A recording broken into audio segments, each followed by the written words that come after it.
et bonjour à tous, j'espère que vous allez bien. Ici Hélène Moniscoum, présidente de l'association Le Burnout Parlons-en. Et c'est l'heure de notre rendez-vous quotidien sur notre page Facebook. Et oui, habituellement en semaine, le rendez-vous est plutôt aux alentours de 12h15, 12h30, mais le week-end, voilà, c'est plutôt aux alentours de 14h30, 15h, parce que ça me laisse aussi le temps d'être un petit peu plus en mode tranquille le matin et de pouvoir faire une petite grasse mat sans me speeder avec les activités du week-end. Donc voilà. Alors aujourd'hui, j'avais pas forcément de thématique particulière à aborder avec vous.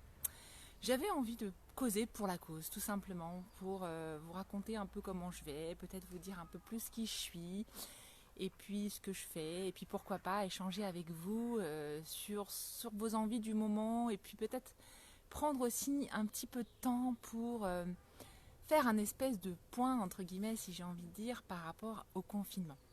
Et oui, ça va bientôt faire 5 semaines que nous sommes confinés, qu'on nous a demandé de rester chez nous et de sortir le moins possible, le moins souvent possible, et de sortir que pour des choses vraiment indispensables, comme faire les courses, aller chez le médecin, ou pourquoi pas faire des démarches administratives, des choses comme ça.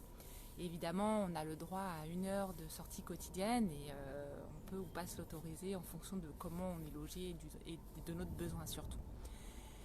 Et du coup, la question que je me posais, moi, c'est finalement, comment je le vis ce confinement? Est-ce que c'est si difficile que ça? Est-ce que finalement, il n'y a pas eu du changement dans l'air? C'est vrai qu'au tout début du confinement, je pense que ça a été pareil pour vous.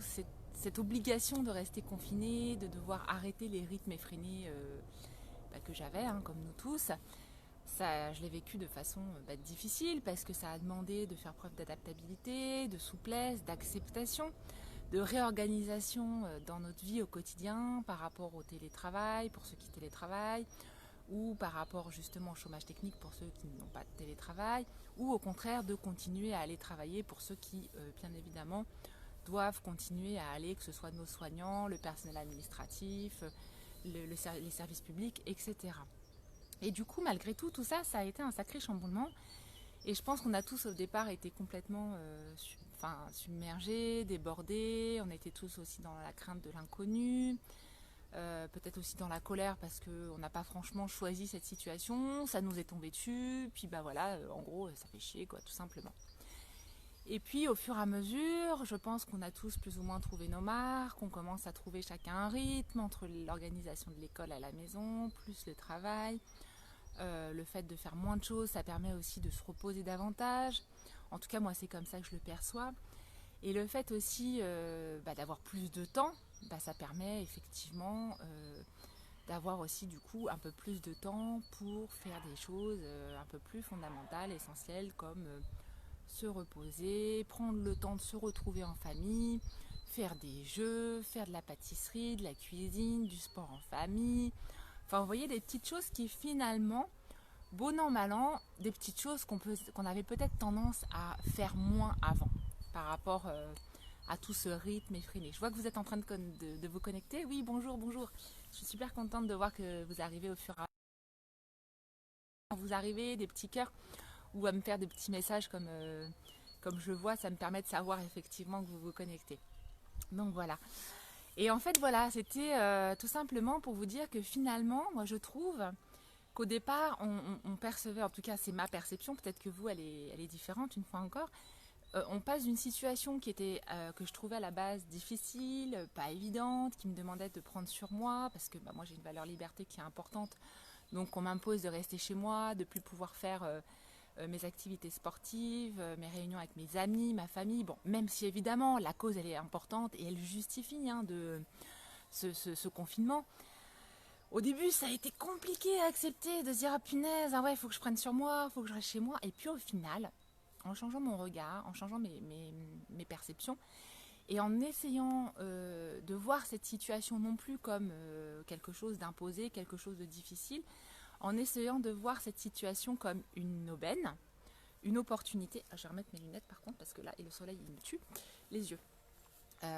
Et du coup, en fait, le fait de voir cette situation comme quelque chose de positif, au final, en fait, je me rends compte que limite, j'adore cette période de confinement. c'est une période unique, inédite, c'est vrai. Et en même temps, je me dis, attends, dans ma vie de travailleuse, de maman, de femme, j'ai jamais vraiment eu le temps de rester chez moi, de profiter de ma maison, de mon jardin, de passer autant de temps avec ma famille.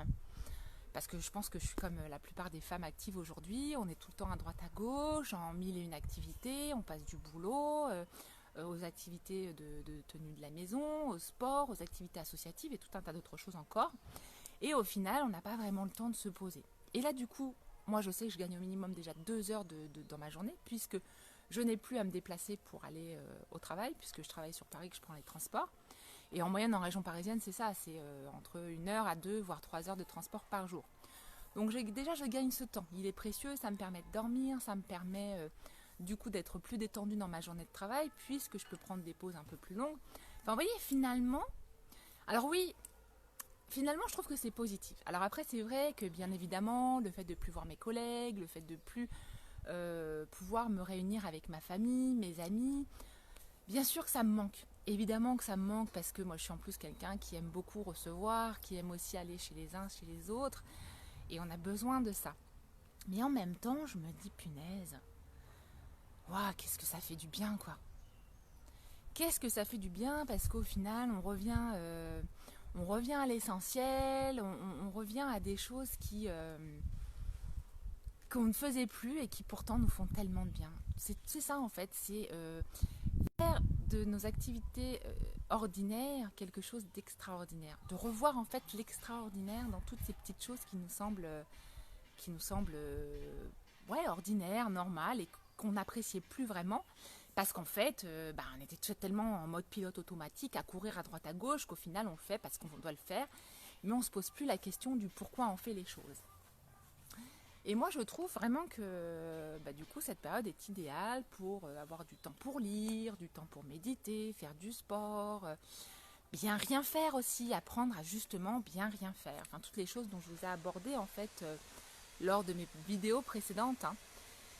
Et en même temps, du coup, j'ai plus le temps pour m'investir aussi dans le cadre de l'association, du coup, faire mes lives avec vous. Donc, j'aime beaucoup les contacts, les échanges qu'on peut avoir, les messages que je reçois aussi en perso. Donc, merci à tous de me suivre, d'échanger avec moi, parce que c'est ce qui fait aussi la richesse de tout ça et qui me motive à continuer. C'est justement de pouvoir apprendre à vous connaître, apprendre à échanger avec vous. Après, je sais que pour certains, vous m'écoutez, que vous n'osez pas forcément commenter, et c'est ok, moi je ne suis pas dans l'attente de quoi que ce soit. Mon objectif à travers mes vidéos, c'est vraiment de pouvoir partager avec vous, partager ce que j'ai sur le cœur, partager mes expériences de vie, partager aussi comment moi je vis les choses, parce qu'après tout, je me dis, je suis un citoyen, une citoyenne du monde comme vous tous, et je vis cette situation du mieux que je peux en essayant d'être moi-même tout simplement et en essayant d'être fidèle à qui je suis, fidèle à mes valeurs pour vivre au mieux cette période et faire en sorte aussi que les personnes, donc mon mari et mes enfants qui vivent avec moi, essayent aussi de le vivre au quotidien le mieux possible parce que forcément on a des hauts, on a des bas. Et au fur et à mesure, ce que je trouve vraiment super, c'est qu'on a réussi à trouver notre rythme, on arrive à s'entraider les uns les autres, on arrive à créer une harmonie. Alors parfois, il y a bien évidemment encore des désaccords, des tensions. C'est normal, c'est humain et ça restera et ça sera toujours. C'est pas la vie est un long fleuve tranquille et tout va bien, je vis dans le monde des bisounours. Mais en même temps, c'est vrai que je vois mes filles rejouer ensemble, partager des moments, du coup se détacher petit à petit des écrans, utiliser les écrans uniquement pour communiquer avec leurs camarades, leurs copains, leurs copines, leurs familles. Et du coup, être moins dans les jeux électroniques et revenir à des choses que nous on faisait quand on était gosse, c'est-à-dire jouer dans le jardin, jouer à des jeux de société, jouer à des jeux ludiques, alors que pourtant ils n'ont pas le même âge et a priori pas toujours les mêmes centres d'intérêt. Donc vraiment, je trouve que c'est beau de pouvoir être témoin de ça, parce que je vois une belle harmonie se mettre en place avec les enfants. Alors bien sûr, comme pour toutes les frères et sœurs, des fois il y a des chamailleries, des désaccords, des disputes, évidemment. Mais en même temps, dans l'ensemble, si je regarde comment elles évoluent, elles réapprennent en fait à découvrir les relations de sœur à sœur, de sororité ou même de fraternité pour ceux qui ont des fils. Et vraiment, je trouve ça beau de pouvoir être témoin de ça. Et clairement, pour moi, je trouve une occasion unique. Parce que c'est vrai que quand on est en vacances, on a la chance de pouvoir partir la plupart du temps. Donc on n'évolue pas vraiment chez nous, dans notre maison, dans notre jardin. Et donc du coup, on profite moins de notre infrastructure, de notre chez nous qu'on a créé pour notre cocon qu'on a créé pour essayer de se sentir bien. Et au final, je trouve que c'est très agréable et je pense que bizarrement, quand on va nous dire qu'il va falloir reprendre le travail, je veux dire plus non plus en télétravail, mais de devoir reprendre le rythme tel qu'il était avant, bah, en fait, pour être tout à fait honnête, je suis pas sûre d'avoir très envie. Bien sûr, j'aime mon travail, que ce soit par rapport à mes collègues. J'ai la chance d'évoluer dans une entreprise qui est en plein essor, qui crée en plus des nouvelles molécules pour peut-être traiter des maladies dans le cancer, notamment dans le cancer du cerveau et dans le cancer, dans les cancers viscérales. Et j'adore faire ça. En plus, j'ai la chance d'évoluer dans une équipe à taille humaine, avec une équipe compétente, une équipe agréable. Et franchement, mon job, je l'adore et j'ai envie de continuer à travailler avec ces personnes-là, c'est clair et net. Mais en même temps, pour être tout à fait honnête, ce fameux rythme, métro, boulot, dodo, métro, boulot, dodo, où on enchaîne tout, à tout va, à tout le temps, wow, putain, je me dis, c'est chaud, quoi. J'ai envie de faire ça. Donc je me dis, en fait, je vais vous donner un espoir secret que j'ai au fond de moi. Quelque chose auquel j'ai envie de me raccrocher. J'ai envie de croire que peut-être, à travers cette période de confinement, on va pouvoir justement chacun prendre conscience de ces choses qui nous ont fait du bien pendant le confinement. Et peut-être essayer dans nos futurs, parce que forcément cette situation changera. À un moment ou un autre, on va tendre à revenir à un mode de vie d'avant, on va dire. D'accord ? Mais en même temps, est-ce qu'on ne pourrait pas se dire, on essaie de garder ce qui était bon pour nous, ce qui nous permettait d'être bien, et on essaie de changer les choses qui étaient peut-être plus difficiles à vivre, ou plus difficiles à accepter. Alors après, il n'y a pas de solution miracle, parce que forcément, c'est une co-création. Et par exemple, moi je sais que j'ai la chance déjà habituellement de pouvoir télétravailler une journée dans la semaine, et c'est de se dire, parce qu'il n'y a pas possibilité de télétravailler une journée en plus, pour pouvoir justement récupérer davantage de fatigue, être un peu plus à la maison, et tout en gardant bien évidemment cette possibilité d'aller au bureau, de rencontrer les collègues, parce que ça aussi, moi, c'est quelque chose que j'adore particulièrement, c'est d'être en contact avec les gens, de les voir, de pouvoir rigoler avec eux, boire un café, discuter. En groupe de travail, c'est ce qui me motive dans mon travail au quotidien. Je me sens toute à ma place, de contribuer, j'ai l'impression de pouvoir jouer le rôle que j'ai à jouer pour aider l'entreprise à mettre en place les projets, les études sur lesquelles je travaille. Donc ça, oui, j'ai envie de le garder. Mais en même temps, c'est vrai que je me dis, c'est quand même fou que nous, les hommes, on soit toujours en train de faire les choses en dépit du bon sens, toujours en train d'aller vite, vite, vite, vite, vite. On met la rentabilité au service de tout, on met le bénéfice financier en priorité de tout. Alors qu'au final, on peut peut-être, bien sûr, qu'une entreprise, son objectif c'est de faire du profit, je n'ai pas du tout de problème avec ça, bien au contraire. Mais c'est de se dire, est-ce que pour autant on ne peut pas essayer de créer une société, une entreprise, je ne sais pas pourquoi je m'embarque là-dedans une fois encore, enfin bref, c'est ce qui vient là, des entreprises dans lesquelles les salariés se sentent bien, et puis les salariés ont l'impression et le sentiment que ce qu'ils font a réellement un sens et va vraiment pouvoir faire la différence, tout en ayant un souci de développement à la fois personnel mais sociétal, environnemental, parce qu'effectivement, peut-être se poser la question de notre entreprise, comment elle peut avancer tout en étant en harmonie peut-être avec notre nature, notre planète, enfin, je sais pas vous, mais moi je trouve ça quand même fabuleux. Si on prend un peu de recul, maintenant, depuis à peu près, on va dire janvier-février, les pays d'Asie, notamment la Chine, sont en mode ralenti, tout est ralenti, le confinement a démarré depuis un moment. En Europe, le confinement a commencé bien après. Mais finalement, bon an, mal an, sur la planète, ça doit faire entre 2 à 3, 4 mois que l'activité humaine industrielle s'est arrêtée ou fonctionne vraiment en ralenti. Et puis bizarrement, notre mère nature ne s'en est jamais aussi bien portée. On n'a pas eu depuis si longtemps un printemps aussi extraordinaire avec du beau temps, un air qui devient enfin respirable.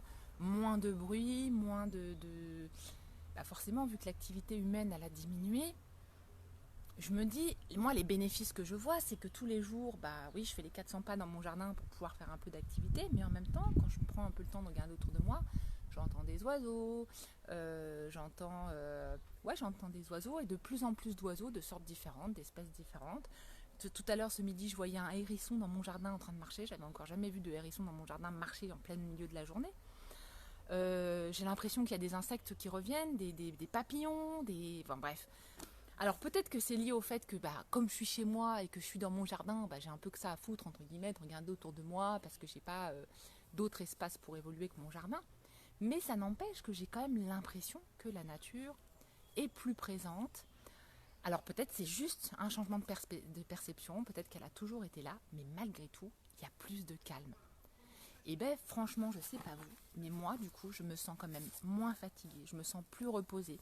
Je me sens moins polluée d'un point de vue psychologique par toutes ces pensées qu'on peut avoir quand on est en mode pilote automatique. Il y a qu'à, faut que, il y a ça à faire, il y a ça à faire, oh là là, puis ça, ce problème-là, ce projet-là, gna gna gna gna gna, qui fait qu'on arrive à la fin de la journée, on est éreinté. On n'en peut plus en fait.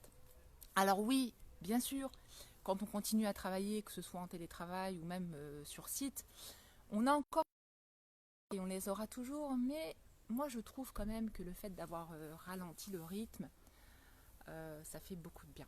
Alors après, je ne peux pas m'empêcher aussi d'avoir forcément une pensée pour toutes ces personnes qui sont au taquet, notamment les personnels de santé, toutes ces personnes aussi qui travaillent dans l'hôpital au service des malades, parce qu'on parle beaucoup des infirmières, des médecins, des aides-soignants, mais on ne parle pas aussi de toutes les autres personnes qui sont autour, des administratifs, les gens qui permettent aussi à l'hôpital de bien fonctionner, aux personnes qui nettoient.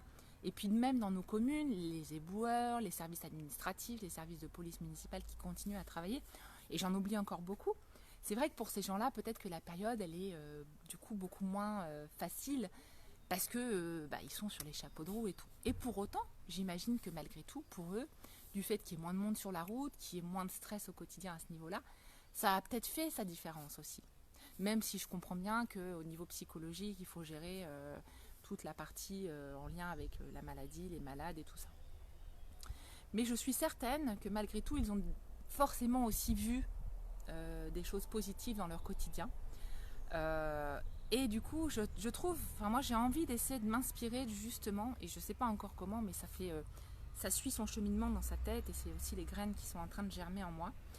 Je me dis pourquoi pas du coup être attentif à ça, à toutes ces choses qui m'ont fait du bien et qui me font encore du bien aujourd'hui et qui vont m'aider à créer ma vie de demain, mon avenir, mon futur pour moi, pour ma famille, tout en sachant bien qu'aujourd'hui je suis hyper heureuse dans ma vie, j'aime mon travail, j'aime ma famille, mes amis, j'ai de la chance d'être bien entourée, même si ils le sont dans mon cœur, ils le sont dans ma tête. On a des contacts avec Facebook, les réseaux sociaux, WhatsApp et compagnie. Et je sais que de toutes les façons, il y a cette connexion d'un point de vue énergétique. Quand je pense à quelqu'un, la personne pense à moi aussi. J'ai eu l'exemple encore d'une amie à moi ce matin qui m'envoie une photo, elle est partie faire un footing et je me dis c'est trop fort. Elle m'envoie cette photo juste au moment où je pense à elle, c'est génial. Donc on est tous interreliés et je suis convaincue que cet éveil de conscience, cet éveil que chacun est en train de faire petit à petit, chacun à son rythme, va faire la différence. Bien sûr, on va continuer de voir demain, je ne suis pas dupe, je sais très bien que quand le confinement sera levé, les gens auront tendance à reprendre la vie telle qu'elle était avant. Et on va continuer de voir des choses qui nous plaisent et des choses qui ne nous plaisaient pas comme avant. Mais c'est normal.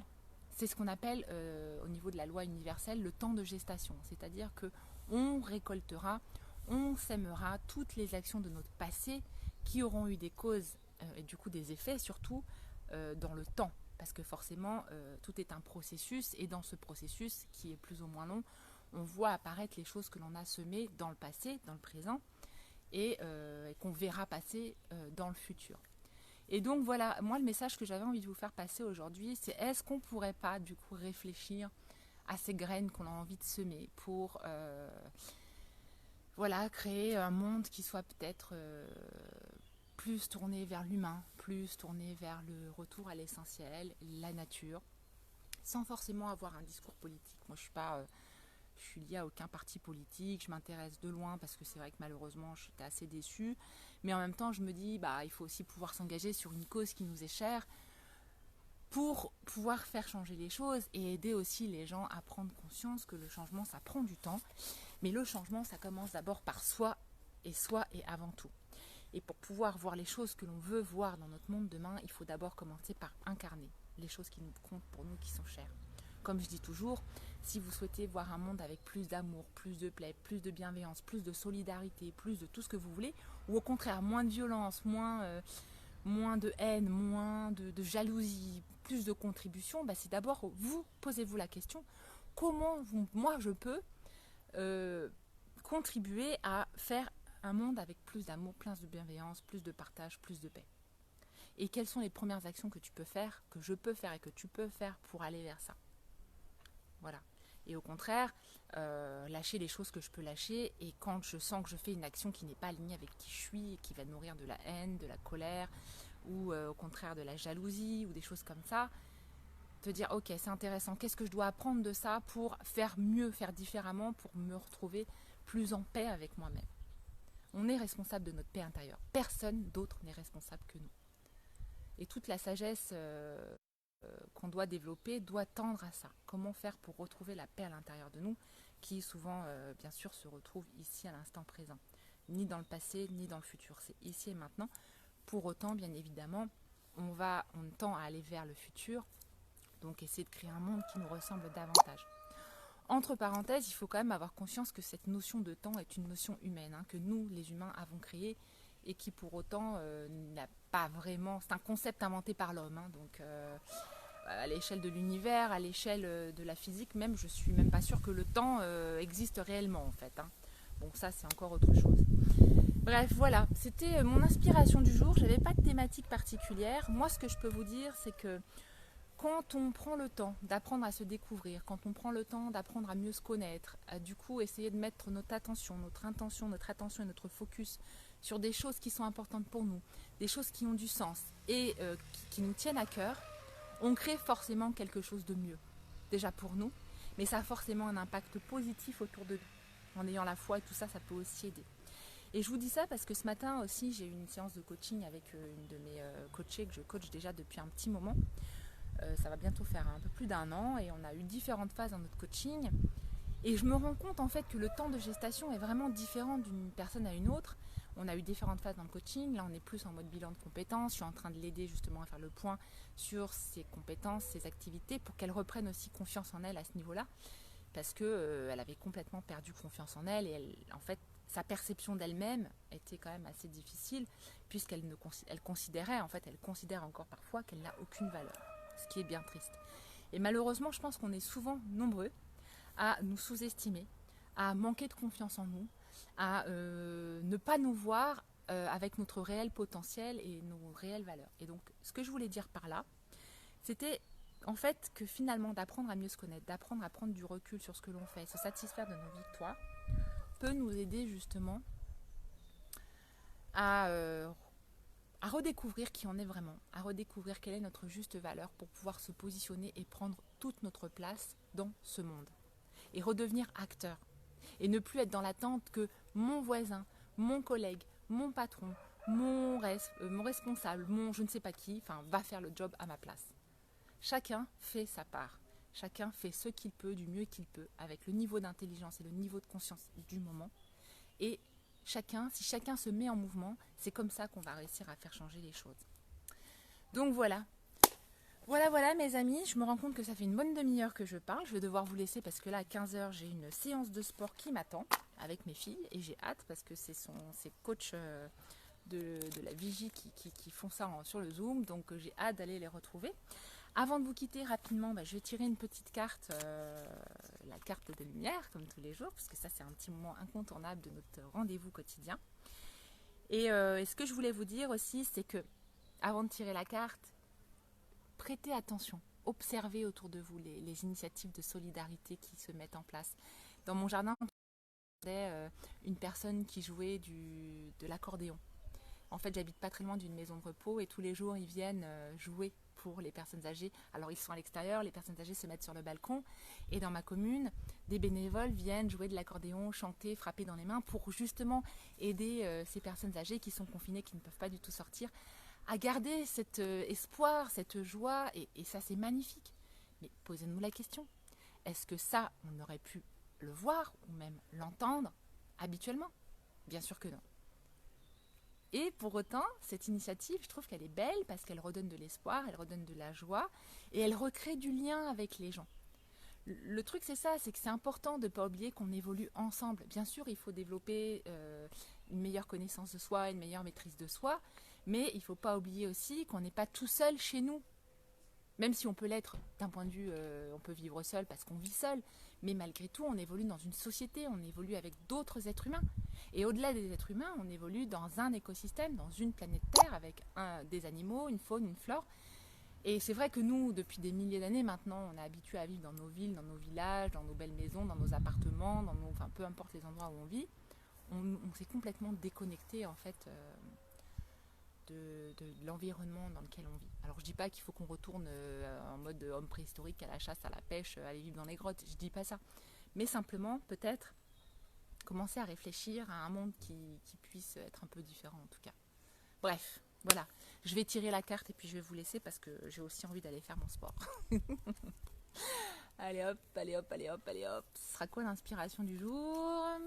Allez, c'est celle-là, je la sens bien. Source de joie.